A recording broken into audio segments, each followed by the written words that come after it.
The adult mammalian brain physically reorganizes its cellular architecture to prepare for the severe physiological demands of motherhood. At the center of this structural transformation is adult hippocampal neurogenesis, or AHN. AHN is the continuous biological mechanism where neural stem cells actively proliferate and differentiate into functional, mature neurons long after early brain development has concluded. This generation of new cells is heavily localized to a precise anatomical region, the subgranular zone, or SGZ, located within the dentate gyrus of the hippocampus. The SGZ is a narrow layer of cells sitting between the granule cell layer and the hilus, serving as a primary hub for learning and memory circuits. Within the SGZ, neural stem cells continuously multiply, providing a persistent source of new cellular material even in a fully mature adult brain. Rather than operating as a steady, static background process, this neurogenic niche is highly reactive. It waits for specific chemical signals to either accelerate or halt cellular production. The neurons produced in the dentate gyrus directly integrate into networks that govern spatial navigation, new memory formation, and emotional regulation for maternal care. To prove that these maternal behaviors rely strictly on neurogenesis, researchers face a difficult methodological problem. How do you isolate and measure the behavioral impact of newly born cells without damaging the rest of the existing brain? The standard experimental approach is ablation. By intentionally eliminating the newborn neurons from the circuit, scientists can observe which specific behavioral and cognitive deficits emerge as a direct result. Older ablation techniques, such as applying X-ray radiation or using genetic modification, present severe limitations. They lack tight spatial specificity and often cause widespread tissue trauma, making it impossible to attribute behavioral changes solely to the missing cells. Establishing a clear link between maternal behavior and neurogenesis requires a highly precise surgical approach. Researchers need a method to silence these specific newborn cells while leaving the pre-existing mature neural network entirely intact. To solve this spatial problem, researchers utilize iodine-125 seed brachytherapy. Iodine-125 brachytherapy is a highly precise radiological procedure that implants microscopic radioactive seeds directly into a targeted tissue zone. By placing these seeds exclusively within the subgranular zone, the localized radiation permanently halts the birth of new neurons, while deliberately sparing the surrounding CA1 and CA3 regions. CA1 and CA3 are distinct subfields of the hippocampus, responsible for encoding and retrieving spatial memories. In mice subjected to this targeted ablation, the immediate behavioral outcomes are pronounced. The subjects exhibit measurable impairments in cognitive tasks and display altered mood states directly related to maternal behavior. Because the mature architecture of the CA1 and CA3 regions remains fully intact, the induced cognitive decline cannot be attributed to general brain damage. The surrounding network remains structurally sound. The exact loss of specific cognitive abilities following this localized ablation confirms that these newborn cells are directly responsible for driving motherhood-related brain plasticity. With the functional necessity of these cells established, researchers track how a surviving cell actually matures and wires itself into the active hippocampal circuit. The life cycle begins at the neural precursor stage. Researchers track these early cells using BRDU and Ki67. BRDU and Ki67 are specialized biochemical markers that integrate into the DNA of actively dividing cells, making them visible under microscopic analysis. If the cell survives this initial phase, it enters migration and differentiation. It becomes an immature neuron, identifiable by the presence of D6. D6, or double cortin, is a microtubule-associated protein exclusively expressed by developing neurons as they extend their early dendrites. In the final stage, the cell fully integrates into the local circuit as a mature, functioning neuron. At this point, it expresses nu-N.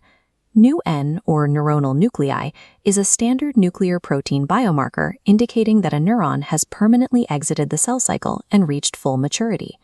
A newborn cell's ability to successfully navigate this BRDU to nu-N maturation pathway dictates the extent of the brain's plasticity. During pregnancy, this entire cellular journey is strictly governed by dramatic shifts in gestational hormones. At the onset of mammalian pregnancy, the female physiological system experiences a massive sudden influx of reproductive hormones. This chart shows the parallel rise of specific endocrine levels throughout a standard 40-week gestation period. The lines representing estrogens and progesterone climb steadily in tandem as the pregnancy progresses. This steady accumulation abruptly reverses at parturition, or childbirth. Both estrogen and progesterone concentrations crash within hours of delivery. Simultaneously, the system introduces a sharp counter-movement. Prolactin, a peptide hormone primarily responsible for stimulating milk production, spikes exactly as the other steroids plummet, remaining elevated throughout lactation. This precise neuroendocrine intersection, where estrogens drop and prolactin surges, creates a highly volatile chemical environment. This specific hormonal volatility ultimately dictates the survival rate of the newly generated neurons. To isolate exactly how estrogen influences this cellular growth, researchers rely on ovariectomized, or OVX, animal models. OVX models are subjects that have had their ovaries surgically removed to eliminate natural endogenous hormone fluctuations, creating a controlled biological baseline. This table displays the effects of reintroducing estrogen to these subjects over varying timeframes.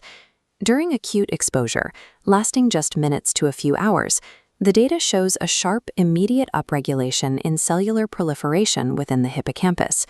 A standard clinical estuntion follows this data. If a brief pulse of estrogen creates a burst of new neurons, then maintaining high estrogen levels throughout a long pregnancy should produce massive neural growth. The data contradicts this. Under chronic exposure lasting several weeks, cellular proliferation stalls, and in some metrics begins to drop. This suppression occurs through a few specific mechanisms. Prolonged estrogen exposure can lead to the saturation and downregulation of local estrogen receptors. Additionally, high estrogen stimulates the release of local cortisol, an adrenal steroid that actively inhibits further cellular division. Prolonged exposure to high estrogen does not result in infinite brain expansion.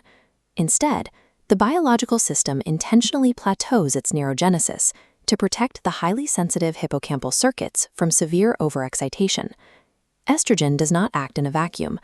Progesterone acts as a secondary driver, complicating the baseline neural response during gestation. When experimental subjects are treated with progesterone in strict isolation, the hormone successfully enhances the proliferation rate of nerve cells in the dentate gyrus. This chart shows what happens when these hormones are mixed. While estrogen alone produces a high peak in new cell generation, administering estrogen and progesterone simultaneously results in a stunted, strictly moderate level of neurogenesis. The hormonal regulation of brain plasticity is not a simple on and off switch. It is a highly sensitive, competitive balancing act between multiple interacting steroid hormones, constantly limiting and accelerating each other. Producing a high volume of new cells is only the first hurdle. The critical challenge for the maternal brain is ensuring the long-term survival of those neurons. Researchers model the sudden postpartum hormone drop using a protocol called estrogen withdrawal, or EW. EW is an experimental condition that abruptly terminates a sustained estrogen supply to precisely mimic the physiological shock of giving birth.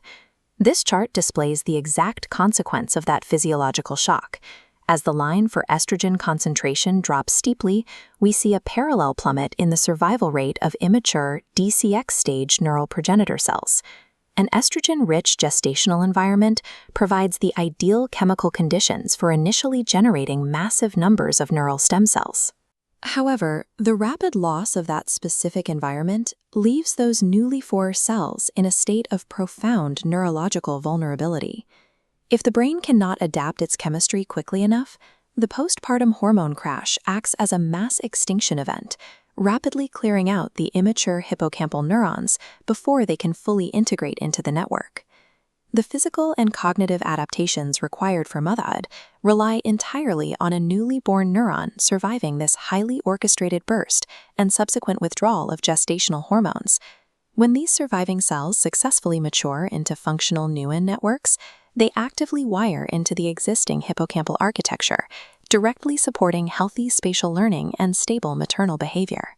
Decoding this precise chemical link between endocrine volatility and hippocampal neurogenesis provides the definitive biological framework for understanding maternal cognitive adaptations, as well as the mechanisms underlying severe postpartum mood disorders.